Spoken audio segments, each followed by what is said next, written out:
서울로 성도님들께서 한 끼 금식하며 착한 헌금을 드렸습니다. 어려운 가운데도 성도님들이 최선을 다해서 동참하셨더라고요. 지난 목요일에는 형제교회인 부산 수영로 교회에 가서 대구 경북 지역의 700여 개의 쪽방촌 취약계층 및 코로나 병동 의료진들을 격려하는 응원박스 만들기 사역에 동참했습니다. 감사하게도 서울로 공동체가 70여 개의 박스를 이렇게 감당하게 되었어요. 우리 성도님들의 그 소중한 헌금을 통해 70여 분의 어르신들과 의료진들이 잠시라도 위로받고 힘을 낼 수 있다고 생각하니 마음이 참으로 따뜻해지더라고요. 그런데 제가 부산에 내려갈 때 몇몇 청년들과 동행했습니다. 부산에 계신 학부모님들이 궁금해하시고 너무 보고 싶어 하실 것 같아서 효도가 신앙이다 가르치며 적극적으로 독려해서 데려갔습니다. 운전해서 오고 가는 길에 자연스럽게 이런저런 이야기를 나누었어요. 그런데 집에 와서 생각해 보니 청년들에게 해주었던 이런저런 얘기가 그냥 한 얘기가 아니었더라고요. 제가 다시 대학생 시기로 돌아가면 꼭 해야 할 것, 피해야 할 것, 그런 게 자연스럽게 이야기되었습니다. 특히 제가 했던 실수들은 사랑하는 청년들이 되풀이하지 않았으면 좋겠다, 그런 마음도 자연스럽게 전달되었습니다. 오늘 본문의 베드로도 그런 마음으로 베드로전서 전체를 마무리하고 있어요. 지난주 본문은 장로들, 즉 교회 지도자들에 대한 권면이었다면 오늘 본문은 젊은 자들에 대한 권고로 이어집니다. 젊은 자들은 꼭 나이로 인한 구분이 아니라 영적 지도자들의 가르침을 받는 모든 대상에 대한 통칭으로 이해하면 됩니다. 우리 5절을 한번 볼까요? 5절입니다. 젊은 자들아 이와 같이 장로들에게 순종하고 다 서로 겸손으로 허리를 동이라. 하나님은 교만한 자를 대적하시되 겸손한 자들에게는 은혜를 주시느니라. 이와 같이라는 단어가 장로들과 젊은 자들을 연결시켜요. 성경은 언제나 이렇게 서로 간의 책임을 강조합니다. 일방적이지가 않아요. 자녀들은 부모에게 복종하고 부모는 자녀를 노엽게 하지 말라. 아내들은 남편에게 순종하고 남편들은 아내들을 사랑하라. 너희가 대접을 받고자 하는 대로 남을 대접하라. 이렇게 상호적인 것이죠. 그렇다면 장로들과 젊은 자들이 서로 실천해야 하는 덕목이 무엇입니까? 그것은 겸손이에요. 뭐라고요? 겸손. 장로들이 주장하는 자세가 아닌 겸손하게 믿는 무리의 본이 되어 섬겨야 하듯이 이와 같이 젊은 자들도 겸손하게 장로들의 가르침에 순종해야 한다는 그런 권고입니다. 다 서로 겸손으로 허리를 동이라. 허리를 동이다라는 단어는 노예들이 옷 위에 앞치마 같은 것을 두르는 모습과 연관이 있어요. 이를 위해서 작업복을 입다 정도의 뜻이죠. 연상되는 장면이 하나 있지 않습니까? 예, 맞습니다. 요한복음 13장에 나오는 당시 문화에서는 전혀 이해할 수 없는 파격과 충격의 장면이죠. 즉 스승 예수님께서 최후 만찬 전 허리에 수건을 두르시고 제자들의 발을 씻긴 바로 그 장면입니다. 저는 베드로전서를 묵상하며 큰 감동이 되는 것은 베드로는 뼛속까지 예수 그리스도라는 점이에요. 결국 모든 권고의 기준점은 예수님께로부터 나오고 예수님께로 귀결되죠. 그만큼 예수님과 함께 동고동락하며 체험했던 그 모든 것들이 베드로에게 강력한 영향을 미친 것입니다. 베드로가 당시에는 좌충우돌, 함량미달 같은 상태였어도 철 들고 나니 예수님께 들었던 것, 보았던 것이 모두 다 목양의 강력한 자양분이 되어서 그대로 권고하고 그대로 실천하고 있어요. 이번에 제가 부산에 내려가서도 이규현 목사님과 1시간여 이야기를 나눌 시간이 있었습니다. 우리 서울로 성도님들이 힘든 가운데도 더 어려운 이웃들을 돌보고자 착한 헌금을 하셨다고 하니까 정말 기뻐하시더라고요. 아무 교회나 이런 생각할 수 없는데 자기 힘든 것만 생각하기가 쉬운데 조 목사는 내 곁에서 직접 봐서 그래도 마음의 결을 잘 맞추는 것 같아. 진짜 형제 교회 맞는 것 같아. 말씀하시는데 저에게도 큰 격려가 되었습니다. 그렇습니다. 베드로가 뼛속까지 예수 그리스도였던 것처럼 저도 목회하면서 순간순간 멘토 목사님들이 해주셨던 말씀, 행동, 선택들이 떠오릅니다. 보는 것이 이렇게 중요한 것이에요. 본 만큼 갈 수 있습니다. 제가 페북에도 남겼지만 우리 교회가 이번 응원상자 사역에 직간접적으로 참여하면서 서울로 성도님들, 특히 청년들이 기독교인의 사회적 책무에 대한 생각의 지평이 넓혀지는 기회가 되기를 소망합니다. 보았으니까 그들은 다음에 또 이런 일이 생기면 생각하게 되고 또 실천으로 나아가게 되겠죠. 그렇다면 우리가 서로 겸손해야 하는 이유가 무엇일까요? 다른 것 없습니다. 우리의 모든 기준이 되시는 그리스도께서 그렇게 몸을 낮추어 겸손하게 섬기셨기 때문입니다. 여러분 잘 들으십시오. 크리스천의 겸손의 동기는 인간적 차원의 서열 원칙이 아니라 오직 그리스도와의 관계성 속에서 해석되는 것입니다. 그리스도와의 관계성을 생각하면 스승이시지만 제자들을 섬기고 발까지 씻어주셨던, 그리고 목숨까지 내어주셨던 그 예수님과의 친밀한 교제 가운데 겸손할 수 있는 그 힘이 나온다는 것이죠. 그런데 우리가 이렇게 겸손을 실천할 때 우리에게는 값진 선물이 있어요. 6절에는 이렇게 말씀하십니다. 그러므로 하나님의 능하신 손 아래에서 겸손하라. 때가 되면 너희를 높이시리라.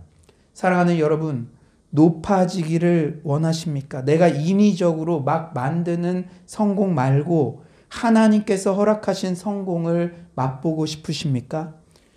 겸손하면 됩니다. 5절 하반절에 그 원리가 친절히 설명되어 있죠. 제가 한번 읽어드리겠습니다. 하나님은 교만한 자를 대적하시되 겸손한 자들에게는 은혜를 주시느니라. 은혜는 위에서 아래로 흘러요. 우리는 은혜 없이는 하루도 살아갈 수 없는 존재입니다. 코로나19가 그 사실을 강력히 말하고 있지 않습니까? 내가 이루었다고 생각했던 작은 성공도, 당연하게 주어진 것이라 생각했던 일상도 다 하나님의 은혜였구나. 그저 나는 겸손하게 하나님의 은혜를 구하는 것밖에 할 수 있는 게 없구나. 평소에는 너무 잘 잊기 쉬우니 틈만 나면 교만에 빠지고 작은 건수라도 하나 생기면 어떻게든 자랑하고 싶어하는 우리의 체질을 아시고 코로나19라는 특단 조치를 통해 주님께서 마치 확성기에 대고 말씀하시는 듯 합니다. 그런데 우리가 겸손을 유지할 수 있는 중요한 두 가지 태도가 있어요. 우리 6절을 한번 다시 읽어봅시다. 시작. 그러므로 하나님의 능하신 손 아래에서 겸손하라. 때가 되면 너희를 높이시리라.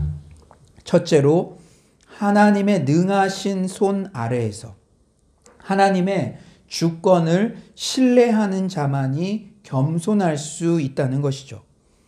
겸손은 우리의 본성과는 상반되는, 특히 이 시대에는 그렇게 주목받지 못하는 덕목입니다. 우리의 마음 가운데는 끊임없이 내가 가만히 있으니 나를 가만히로 하나? 이런 분노가 불쑥불쑥 튀어나와요. 하지만 하나님의 능하신 손, 즉 하나님의 전능하신 능력과 통치를 신뢰하는 자는 하나님의 권위 아래 자신을 낮출 수가 있습니다. 어젯밤에 남성 리더십 성도님들과 온라인 큐티 나눔을 했어요. 여러분 지금 사랑방별로 온라인 모임을 하고 있는데 이 큐티를 함께 나누니까 너무 은혜롭더라고요. 여러분 어제 본문이 뭐였죠? 우리 생명의 삶 큐티 본문. 제가 그 본문 중에 신명기 2장 30절 헤스본 왕 시온이 우리가 통과하기를 허락하지 아니하였으니 이는 내 하나님 여호와께서 그를 내 손에 넘기시려고 그의 성품을 완강하게 하셨고 그의 마음을 완고하게 하셨음이 오늘날과 같으니라. 이 말씀이 저에게 다가왔어요. 그래서 제가 이렇게 나눔을 했습니다. 오늘 본문은 대족들의 완강함과 완고함도 하나님께서 허용하시는 범위 안에서만 가능하다는 것을 말씀한다.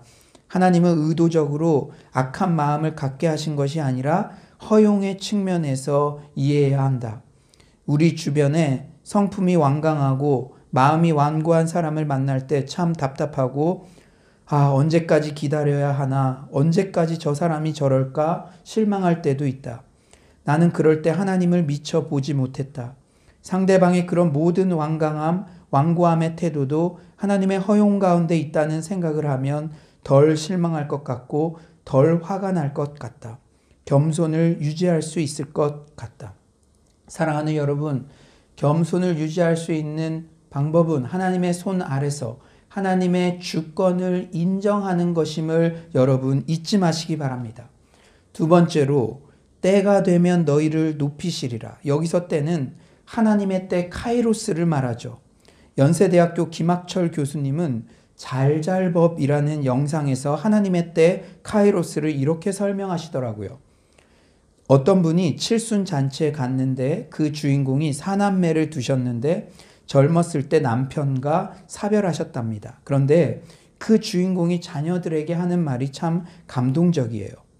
30대 초 너희 아버지가 돌아가시기 얼마 전 여행을 갔다 오는 길에 아버지가 내 손을 꼭 잡아주셨단다. 딱 1시간. 그런데 얘들아, 그 1시간이 지금까지 엄마를 40년 동안 버티게 했단다. 이처럼 깊이로 흐르는 시간, 카이로스로 흐르는 1시간이 두께를 이만큼 가져서 크로노스 40년을 이기게 한 것입니다. 교수님은 이 예화를 설명하며 깊이를 가진 시간, 두께를 가진 시간, 그 결정적 시간이 바로 카이로스의 시간이라고 정의하셨어요.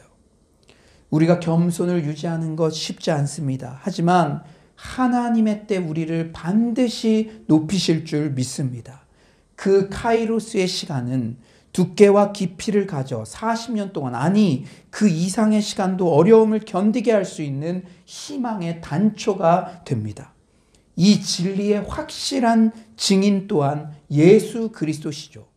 조직신학에서는 이것을 그리스도의 자기 비하와 승귀라고 말합니다.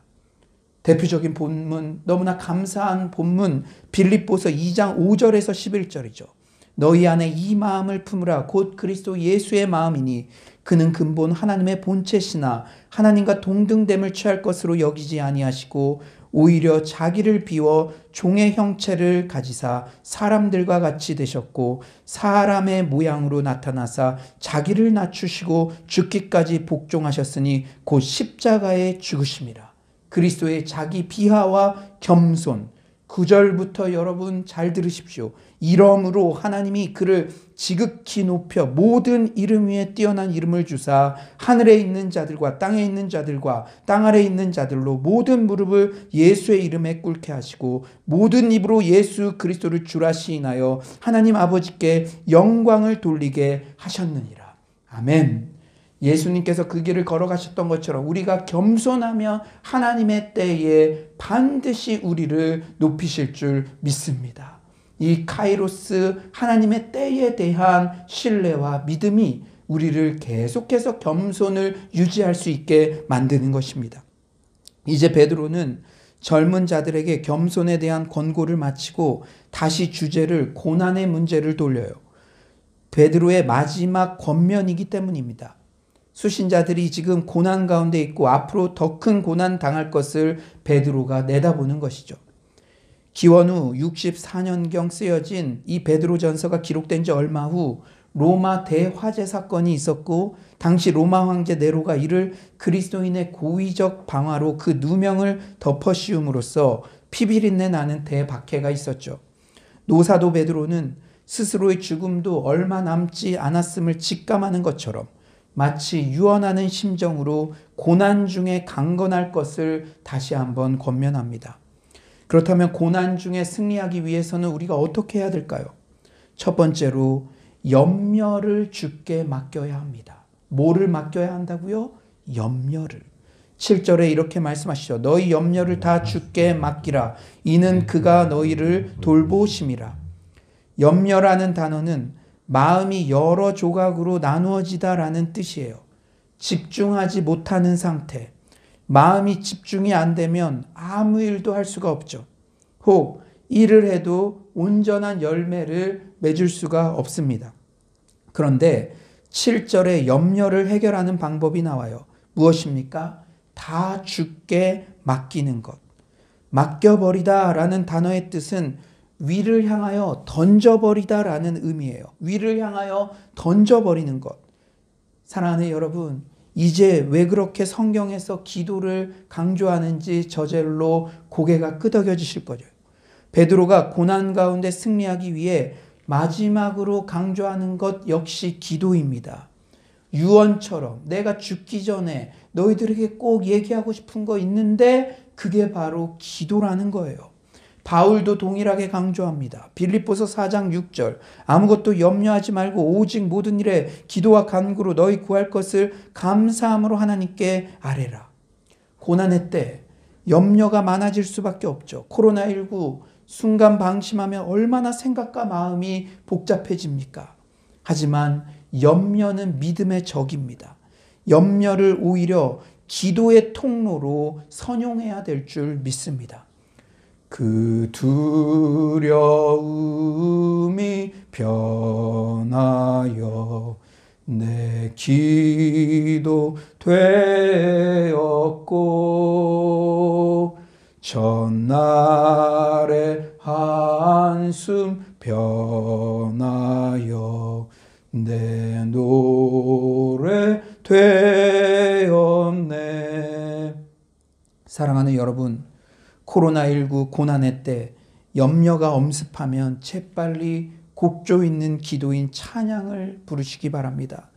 이 찬송이 우리 서울로 성도님들 입가에 떠나지 않기를 기대합니다.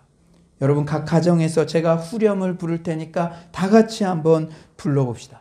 주님을 찬송하면서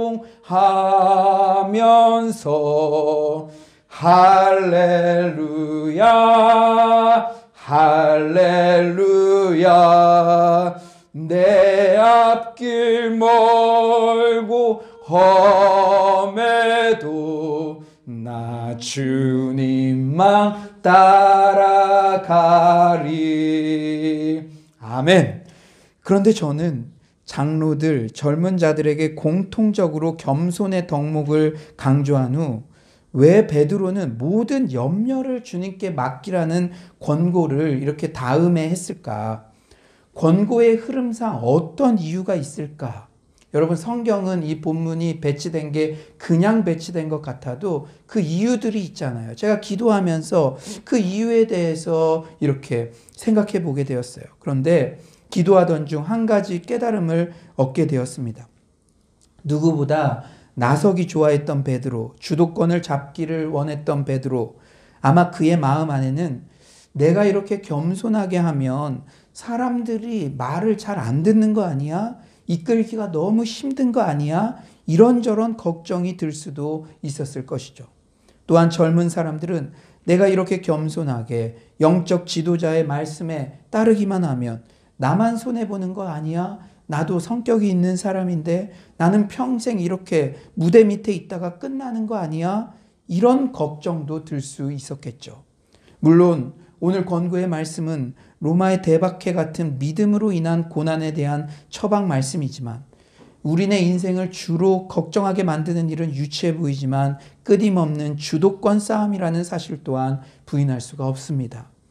코로나19의 생명의 경각을 다투는 전 세계적 고난 가운데도 유치한 밥그릇 싸움, 주도권 싸움이 일어나는 것이 우리네 인생의 민낯이잖아요. 그러니 겸손의 덕목을 강조한 후 이런저런 염려를 다 주께 맡기라는 베드로의 권고는 뭔가 신앙적으로 근사하고 도전이 될 만한 수준 높은 상황에 대한 권고인 동시에 우리 내면의 속물근성에서 나오는 염려에 대한 대응 방안도 포함된 것입니다. 물론 베드로 사도의 자기를 향한 결심과 다짐도 포함되리라 생각됩니다. 고난 중에 승리하기 위한 방법 두 번째는 근신하고 깨어 있어야 한다는 거예요. 뭐 하고 깨어 있어야 된다고요? 근신하고. 8절이죠. 8절 한번 다 같이 읽어봅시다. 시작. 근신하라 깨어라 너희 대적 마귀가 우는 사자같이 두루 다니며 삼킬 자를 찾나니. 근신하라 깨어라. 즉 정신을 바짝 차리라는 권고입니다. 왜 그렇습니까? 마귀가 삼킬 자를 찾고 있기 때문이죠. 베드로는 스승 예수께서 시험에 들지 않게 깨어 있으라 했는데도 겟세마네 동산에서 졸았죠. 그 결과 마귀의 밥이 되어 3번이나 예수님을 부인했던 자신의 아픈 흑역사가 있습니다. 그래서 베드로는 더욱 절절한 마음을 가지고 권고하고 있는 것이죠. 우리는 우선 마귀가 실제 존재한다는 사실을 인식해야 합니다. 감기만 걸려도 마귀 짓이라는 등 마귀에 대해서 너무 센서티브한 것도 문제지만 마치 마귀가 존재하지 않는 것처럼 무장해제하고 사는 것은 더 큰 문제죠. 베드로는 마귀의 존재를 8절에서 또렷하게 말합니다. 우리 8절을 한번 다 같이 읽어볼까요? 8절입니다. 시작. 근신하라 깨어라 너희 대적 마귀가 우는 사자같이 두루다니며 삼킬 자를 찾나니. 예, 너희 대적 마귀. 대적은 법적 용어, 즉 고소할 자라는 뜻입니다. 성도를 참소하고 고발하는 마귀의 특징을 나타내죠. 디아블로스, 마귀라는 단어 자체가 비방자, 참소자, 중상모략자라는 뜻이에요. 마귀는 성도가 죄를 지으면 그 기회를 놓치지 않고 참소합니다. 회개했는데도 끊임없이 정죄감에 시달리게 하는 것은 다 마귀의 짓이죠. 그런데 8절에 마귀를 어떤 동물로 묘사합니까? 우는 사자, 즉 배가 고파서 으르렁거리는 사자의 모습입니다.